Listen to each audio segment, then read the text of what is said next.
Mumbai Pune expressway 32 तासांनी मोकळा. Gas tanker उलटल्यामुळे भीषण वाहतूक कोंडी. वायू गळतीच्या आव्हानात प्रशासनाचं काम.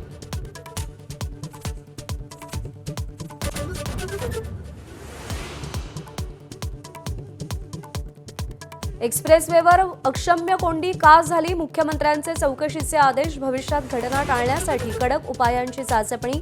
मिसिंग लिंकचं काम लवकर पूर्ण करण्याचे उपमुख्यमंत्र्यांचे निर्देश.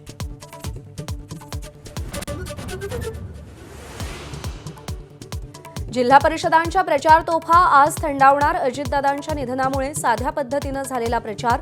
रात्री 10 पर्यंत प्रचाराची मुभा.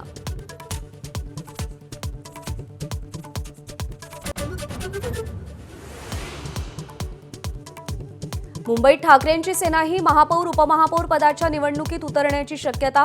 आज मातोश्रीवर वरिष्ठ नगरसेवकांची बैठक. तर भाजप शिवसेनेला उपमहापौरपद आणि सुधार समितीचं अध्यक्षपद देण्याची शक्यता.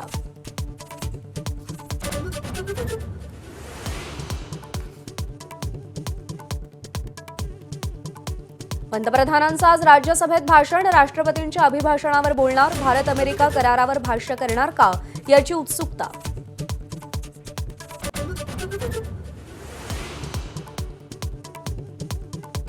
भोपाळमध्ये 14 वर्षांच्या मुलानं ऑनलाईन गेमिंगच्या नादात गळफास लावून घेतला.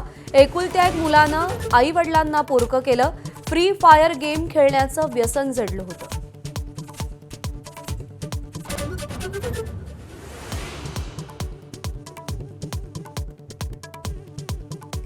आयुष म्हात्रेच्या युवा टीम इंडियानं अंडर-19 विश्वचषकाची फायनल गाठली. अफगाणिस्तानचा 7 विकेट्सनं पराभव करून भारतीय युवा संघ फायनलमध्ये. विजेतेपदासाठी आता इंग्लंडशी गाठ.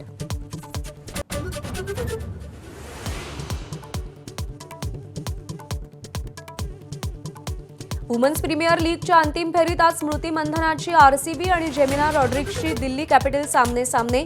दिल्ली विजेतेपदाची 4थी संधी तरी साधणार का, याची उत्कंठा.